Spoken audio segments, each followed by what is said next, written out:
All right, so this is going to be a video on Vince Holding Corp. Now, just basic info here, where they're incorporated, Delaware, where their offices are located. They're still in Manhattan, traded on the NYSE. Basic ancillary stuff to know. And as of May 31st, 2020, there were 11.7 million shares outstanding. So it's a small float business. And what they do, it's a global contemporary group. They have 3 brands: Vince, Rebecca Taylor, Parker. And as they mentioned above here, they completed the acquisition of buying all of Rebecca Taylor and Parker Holding from CLG in November 2019. And they mention here that they have concentrated revenue risk. In fiscal 2019 and 2018, they sold most 10% of their net sales coming from Nordstrom. More than 10% of their sales. It actually accounted for 22% of their sales for the past 2 fiscal years as of the date of this 10K is publishing. So right out of the gate, that should worry you and me because it's obviously concentrated revenue risk, and also it can control their working capital rather significantly. They can constrict payments and when they want to pay. And Nordstrom also prior to COVID and everybody buying stuff online wasn't doing all that well. So not only are they concentrated in one customer very heavily, they're concentrated in one customer that's stressed as is. And it is something that you do have to keep in mind with companies like this that have concentrated receivable risk. Now, they do mention, because they are a retailer, they had to go and mention something about COVID. And obviously, they had to close all their store locations and had to try to boost their e-commerce presence. And also their wholesale partners dropped off as well with COVID, as they mentioned here, including our wholesale partners, resulted in a sharp decline in revenue and their ability to generate CFFO. And then they go on after that. They slap the risk factor section there. It's where you're going to find the COVID memo. And here are their brands. Vince, they opened only 62 retail stores. They have a total of 62 stores over the fiscal year. 3 net opened this in 2019. Rebecca Taylor, they closed 1. They only have 6 locations. And Parker is almost exclusively online. Now, what these brands do, since they are apparel, Vince is leading global luxury apparel and accessories, offering women's and men's ready-to-wear, footwear and accessories, 48 full-price retail stores, 14 outlet stores, their e-commerce site, and a subscription service, Vince Unfold, as well as through premium wholesale channels globally. They have limited distribution arrangements on their wholesale business to Nordstrom and Neiman Marcus. And that's a big problem because Neiman Marcus went into Chapter 11. And they mentioned this in the risk factor section as well. They have licensing arrangements for women's and men's footwear. Rebecca Taylor, same kind of principle here. Contemporary lifestyle. Parker, contemporary women's fashion, so on and so forth.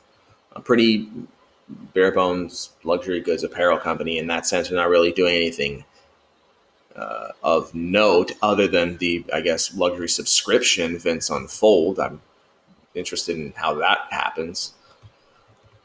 I would say I'm interested in how that unfolds, but no one likes puns, not even me. Now, they mentioned here's their products, so on and so forth. Not going to dwell too much on that. I'm going to get to the interesting stuff that I'd like to talk about. They do have distribution facilities, 3 in the US, 2 in Hong Kong, 1 in Canada, 1 in the UK, 1 in Belgium, so on and so forth. Seasonality, it's cyclical. Purchase of apparel are sensitive to a number of factors that influence the level of consumer spending. And they expect seasonality to continue. They have a small amount of employees, overseas and domestic. Risk factors, COVID-19. They're subject to risks with retail and office space. They don't own any of their stores or their offices. And lease payments are a bit much because of COVID-19 constricting their cash flows. And their operations are restricted by their credit facilities. Now, they're still in compliance with all their covenants, so I can move on. They mentioned, they might not be successful in integrating the Rebecca Taylor and Parker brands, and all this stuff could go wrong. Any kind of acquisition could go wrong. So they mentioned, we might not be able to realize what we thought we could realize with buying these companies. They may not be able to realize the benefits of their strategic initiatives. As you can see here, in May 2020, Neiman Marcus Group went into Chapter 11. Any unpaid payments due to us for the period are unsecured claims, which they might not get any money from at all. You saw this in one of my earlier videos. I mentioned I did a video on a Rocky Mountain chocolate factory, and they had the same problem too. Uncollected receivables from a customer that went bankrupt. So the potential that they don't get anything is very real. So if if Neiman Marcus does close their doors permanently, then Vince definitely has some very tough questions to answer for themselves and may become a going concern, because they were a large chunk of revenue too, alongside Nordstrom as well. They identified a material weakness in their internal control over financial reporting. And this is a big problem because now they're recognizing, we might not be able to be trusted. We fumbled the ball inside the building, basically. Now, they mentioned in 2019 and 2018, there was a material weakness such that there is a reasonable possibility that a material misstatement of an entity's financial statements will not be prevented or detected on a timely basis. So now they're going to have to obviously fix this and or restate their financial statements, which will pose a massive headache.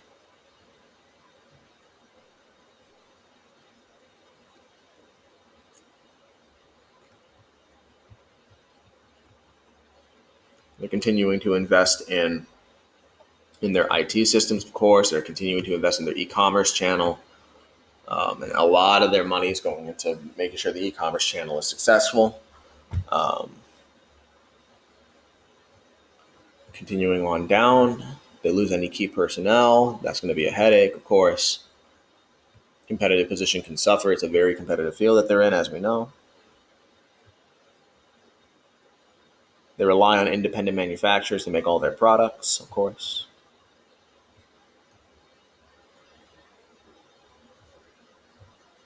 They have to pay the pre-IPO stockholders 85% of certain tax benefits and could be required to make cash payments in which the stockholders will not participate. So this is unique. I haven't seen this one yet for any of them, for any company I've seen so far.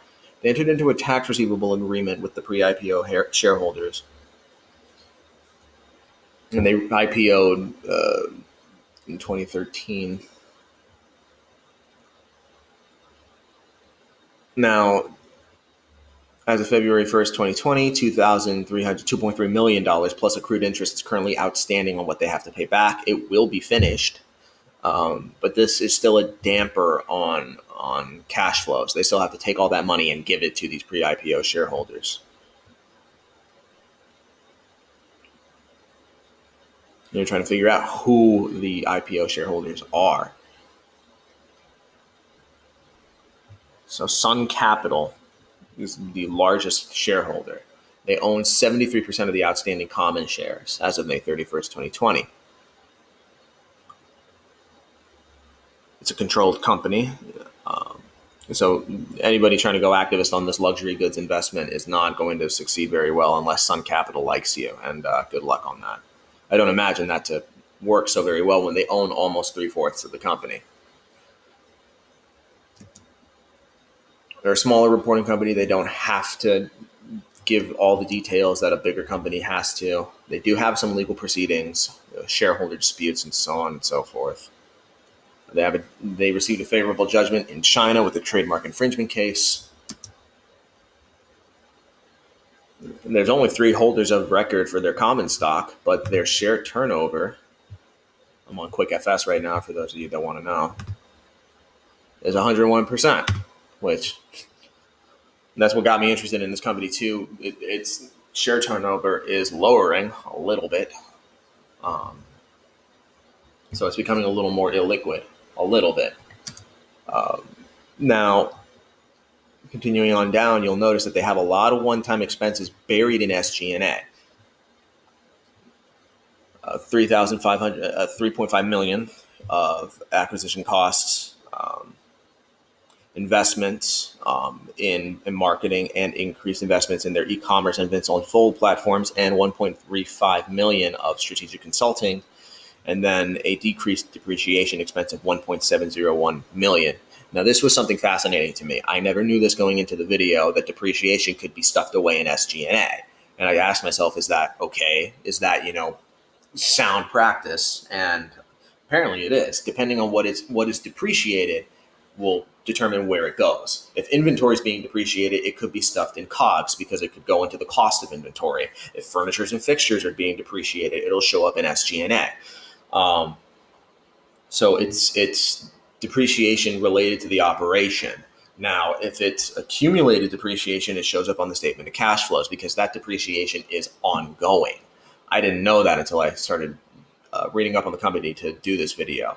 Now, you will see here they made other income, 55.8 million, attributable to a pre-tax benefit from remeasurement of the liability related to the tax receivable agreement, which adjustment was not required for the prior year. So all you have to do is take out, I'll just do it right here.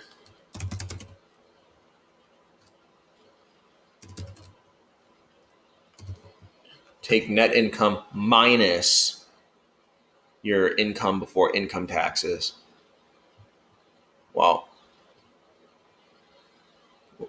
Other income expense net, because this is what they made, but it's a one-time expense. They're not going to make that again, more than likely. And this is what you get as net income, negative 25.4 million. And I'm not surprised at this, honestly. But you still have to run through and take out all of these things. So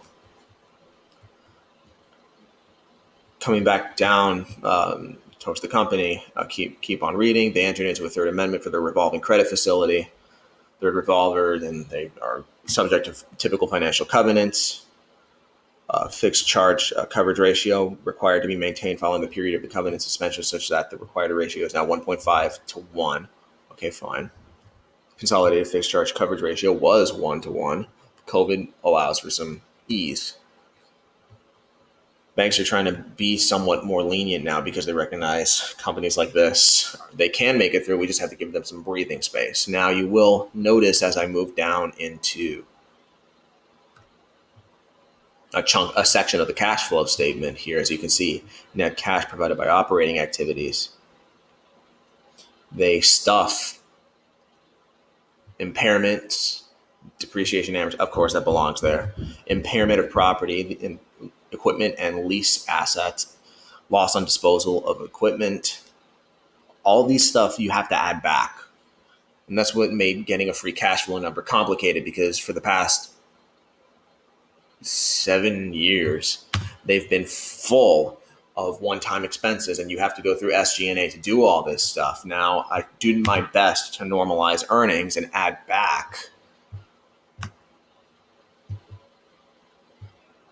depreciation and amortization throughout the years, and you'll see multiple entries in here because I'm taking depreciation and amortization from SG&A.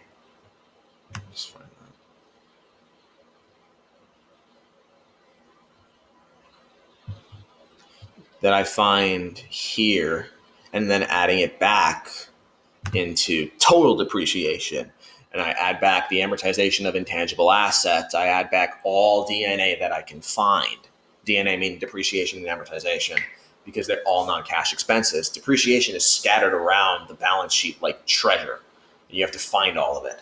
You have to add back impairments that they have. You have to add back losses on disposals and debt extinguishment losses. They had $816,000 of debt extinguishing losses. Once you add back all of this and the provision that they have for doubtful accounts, which they bury here, I add this back too, into accounts receivables because this isn't a cash expense. So I added back into accounts receivables to get a more accurate picture of the change in working capital. I also take into account R&D, and I put that into CapEx as well. So I can get a better picture of how the company is trying to expand their operations, because I'm trying to account for R&D as an investment in the company's growth rather than writing it off as an operational expense, as accounting rules would tell you to. Now, I know this isn't the best practice, but I'm trying to get an accurate picture of a growing company, which is going to be a bit of a hassle. But adjusted free cash flow isn't exactly pretty. It's lumpy in its positive year. And then it goes back to being negative. Now, I'm going to attribute a lot of this to COVID and their headaches associated with it. Now, once you adjust for it, I took an average of 2 years for free cash flow. I would take an average for 3 years, but this is just not the best practice. I don't want to say the best practice, but because it's such a lumpy number, it's going to throw everything off. I'd rather give myself a more constricted view than know that I'm going to throw in 120.9 million in here. I'm going to throw everything off completely. I'd rather take this and almost err on a side of caution that I'm trying to create for myself. So I use the 15% discount rate as my cost of capital, which I think is fair. For this company, it's a growing luxury goods company that has its headaches and has its tumbles. So I think a 15% discount rate, or 15% desired return, would work for this company. Now, I know this isn't the best way to do it. I didn't calculate the weighted average cost of capital out. I know. But fine, I'll put up with that. Now, I did it for 5 years and then got to a per share value of $14.43 a share. It is currently trading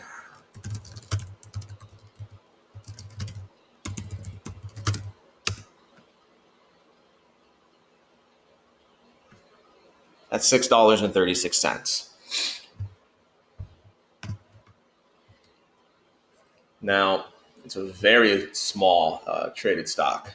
It's definitely presenting a good amount of upside if I'm correct, and I believe I am. Even then, it's still trading at a steep discount to assets. I'd like to show that even at a discount to its assets per share and book, because they sell a tangible good, I still want to take into account book value rather than anything else. It's still selling at a steep discount to its assets per share and book per share. They are increasing free cash flow per share, and I will point to here because they probably have a better calculation of it than I do.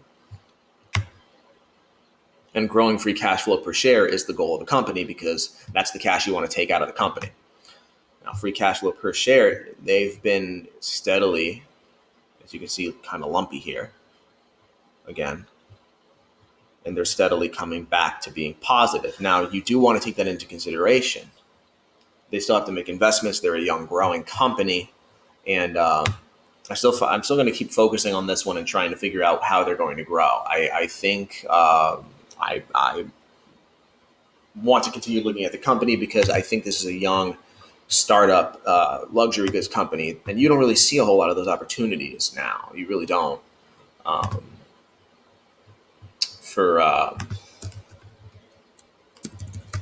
For investment, most of these luxury goods companies are just massive, and they might get bought out. And it's in an industry that's consolidating very quickly. Now, it's a $73 million market cap. It's very, very tiny. And they're still making very attractive margins. To me, I want to look at that high gross margins, and luxury goods tends to be a very, very high margin industry if done right. I did an older video on Tapestry, and this company kind of reminds me of Tapestry a little bit, and I'll show you their margins.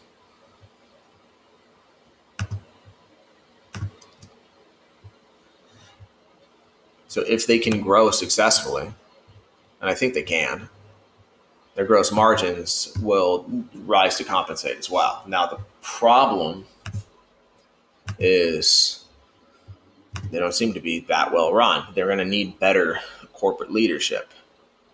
I don't know what the catalyst for that will be.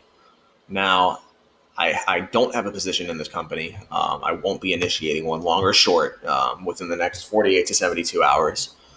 But I'm going to keep looking at this company. Why am I going to keep looking at this company? They're still making rather large gross margins. Still trading at a steep discount to book and assets per share. They are growing free cash flow per share, as I showed earlier.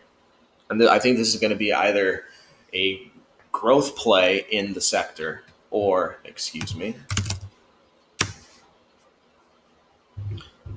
or it's going to be a buyout play because it's a sector that's quickly consolidating. I'll post all the relevant documents and the spreadsheet as well for those that want to completely criticize my attempts at normalizing these kinds of numbers. I'll post that on the video. If you've stuck around this far, thank you for watching. I hope you and yours have a very safe and happy new year. If you like the content and would like me to make more videos on small companies and larger companies so I can break open their financial statements and show you what I'm looking for, please please subscribe, comment, critique, so on and so forth. Help me to get better at this. Once again, thank you for watching and take care.